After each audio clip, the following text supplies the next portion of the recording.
चलिए बिना किसी देरी के आज के इस एक्सप्लेनर की शुरुआत करते हैं। सच कहूं तो आज हम जिस विषय पर चर्चा करने वाले हैं वो हम सबके भविष्य के लिए बहुत बहुत अहम है। साल 2026 का सुपर एल नीनो। हाल ही में कई ग्लोबल वेदर मॉडल्स ने एक बेहद गंभीर चेतावनी दी है। उनका मानना है कि 2026 की गर्मियां इंसानी इतिहास की सबसे खतरनाक और जानलेवा गर्मियां हो सकती हैं। सुनकर अजीब लगता है ना, लेकिन ये कोई आम मौसम की भविष्यवाणी नहीं है। ये एक ऐसा क्लाइमेट शिफ्ट है जो पूरी दुनिया और खासकर भारतीय उपमहाद्वीप के मौसम को पूरी तरह पलटकर रख सकता है। तो आइए आज के इस विश्लेषण में हम इस पूरे खतरे के विज्ञान, इसके असर और सबसे जरूरी बात, इससे बचने के तरीकों को गहराई से समझते हैं। इस एक्सप्लेनर का स्ट्रक्चर कुछ इस तरह रहेगा। हम सुपर एल नीनो के इतिहास से शुरू करेंगे, फिर 2026 के असली खतरे को समझेंगे। इसके बाद रोजमर्रा की जिंदगी पर पड़ने वाले 4 बड़े प्रभाव और अर्बन हीट क्राइसिस पर बात करेंगे, और अंत में एक बहुत ही प्रैक्टिकल हीट मिटिगेशन चेकलिस्ट देखेंगे जो हमारे काफी काम आएगी। तो सबसे पहले बात करते हैं सेक्शन 1 की, अल नीनो का इतिहास और 1877 का वैश्विक अकाल। इस खतरे की गंभीरता को समझने के लिए जरा 1877 के साल को देखते हैं। सबसे खौफनाक बात यह है कि उस वक्त दुनिया में कोई बड़ा युद्ध या महामारी नहीं चल रही थी। तबाही की वजह थी एक प्राकृतिक घटना, एक एक्सट्रीम एल नीनो, जिसने पूरी दुनिया के बारिश के पैटर्न को ही बदल दिया। भारत में इतना भयंकर सूखा पड़ा कि लगभग 2 करोड़ लोगों की जान चली गई। सोचिए, 2 करोड़। चीन में यह आंकड़ा 2 से 3 करोड़ के बीच था और ब्राजील में 20 लाख मौतें हुईं। अमेरिका में तो उस साल को बाकायदा the year without the winter, यानी बिना सर्दियों वाला साल कहा गया। ये महज एक मौसमी बदलाव नहीं था, ये एक ऐसा ग्लोबल शॉक था जिसने कई महाद्वीपों को हिलाकर रख दिया। अब सवाल उठता है कि ये अल नीनो आखिर करता क्या है। देखिए, नॉर्मल कंडीशन में प्रशांत महासागर के ऊपर हवाएं चलती हैं जिन्हें ट्रेड विंड्स कहते हैं। ये हवाएं गर्म पानी को पश्चिम की तरफ धकेलती हैं, जिससे मौसम का एक बैलेंस बना रहता है। लेकिन अल नीनो के दौरान ये हवाएं एकदम कमजोर पड़ जाती हैं। तो होता क्या है कि वो सारा गर्म पानी पूर्व की तरफ ही रुक जाता है या वापस लौट आता है। समुद्र का ये असामान्य गर्म होना पूरे ग्लोबल वेदर सिस्टम को बिगाड़ देता है। नतीजा, कहीं भयंकर सूखा तो कहीं विनाशकारी बाढ़।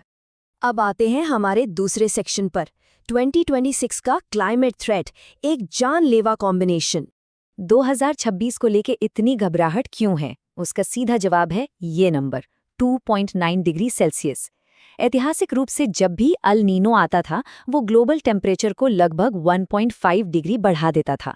लेकिन आज की कहानी थोड़ी अलग है। क्लाइमेट चेंज की वजह से हमारी धरती का बेसलाइन तापमान पहले ही 1.4 डिग्री बढ़ चुका है। अब जरा गणित लगाइए, इस 1.4 डिग्री की तपती हुई बेसलाइन पर जब अल नीनो अपना 1.5 डिग्री और जोड़ देगा तो कुल उछाल आएगा 2.9 डिग्री सेल्सियस का। इंसानी इतिहास में तापमान में इतनी बड़ी और अचानक बढ़ोतरी कभी रिकॉर्ड नहीं की गई है। ये वाकई में एक अभूतपूर्व और खतरनाक कॉम्बिनेशन है। चलिए सेक्शन 3 की ओर बढ़ते हैं, रोजमर्रा की जिंदगी पर इसके 4 बड़े प्रभाव, जिन्हें हम कैस्केडिंग इफेक्ट्स भी कह सकते हैं। ये 2.9 डिग्री का उछाल सिर्फ डेटा पॉइंट नहीं है, ये एक चेन रिएक्शन शुरू करेगा। सबसे पहली चीज जो हिट होगी वो है मॉनसून। अनुमान है कि बारिश सामान्य से कम, यानी सिर्फ 92% रह सकती है।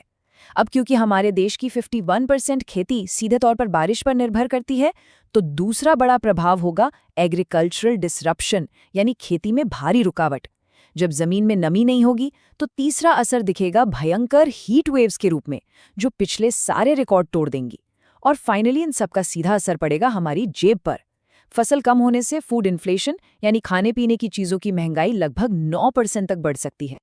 अब बात करते हैं चौथे सेक्शन की, दी अर्बन हीट क्राइसिस, शहरों का वो खामोश कातिल जिसे हम अक्सर नजरअंदाज कर देते हैं। जरा दिल्ली के 2024 के इन आंकड़ों को देखिए। हम अक्सर सोचते हैं कि लू और हीटवेव दिन में खतरनाक होती हैं, है ना?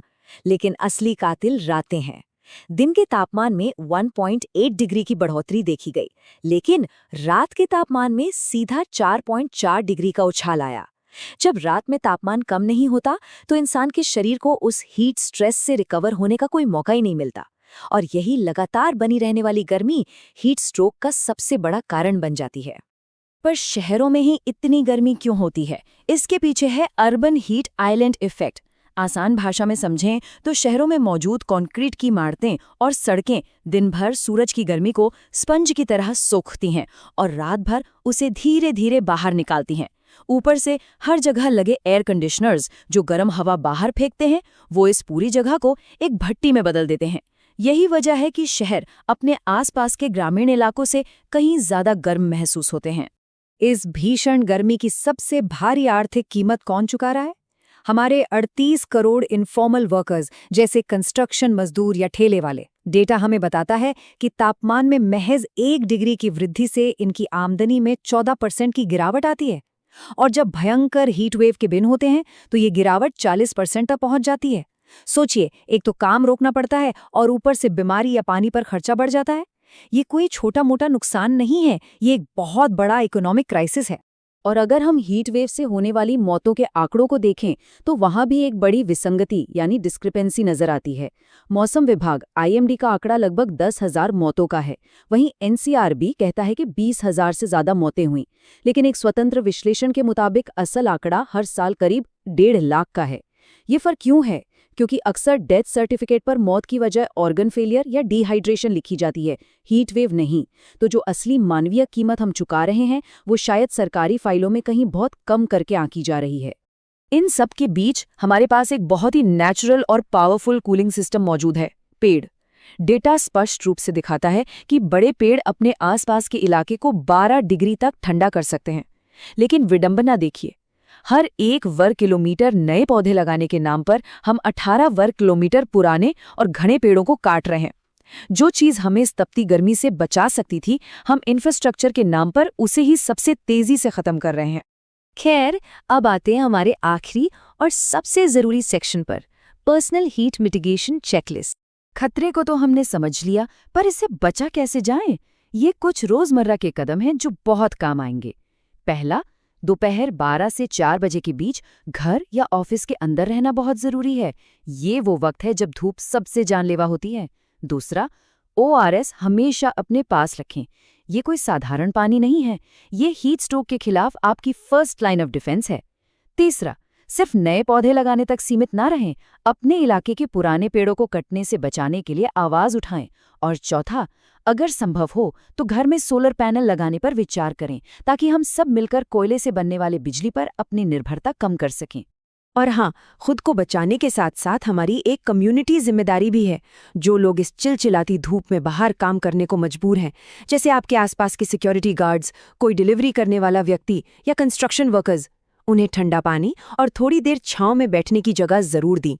यकीन मानिए, आपका ये छोटा सा कदम लिटरली किसी की जान बचा सकता है। तो इस पूरे विश्लेषण को खत्म करने से पहले एक सवाल जो हम सबको खुद से पूछना चाहिए, 2026 में जन्म लेने वाले बच्चों के लिए सामान्य गर्मी का मतलब आखिर क्या होगा? क्या वो 45 डिग्री के तापमान को ही अपना बेसलाइन मान लेंगे? आज की हमारी समझ और आज के उठाए गए कदम ही ये तय करेंगे कि आने वाले कल का मौसम कैसा होगा। उम्मीद है इस एक्सप्लेनर से आपको कुछ नई और अहम जानकारी मिली होगी। जुड़ने के लिए बहुत बहुत धन्यवाद।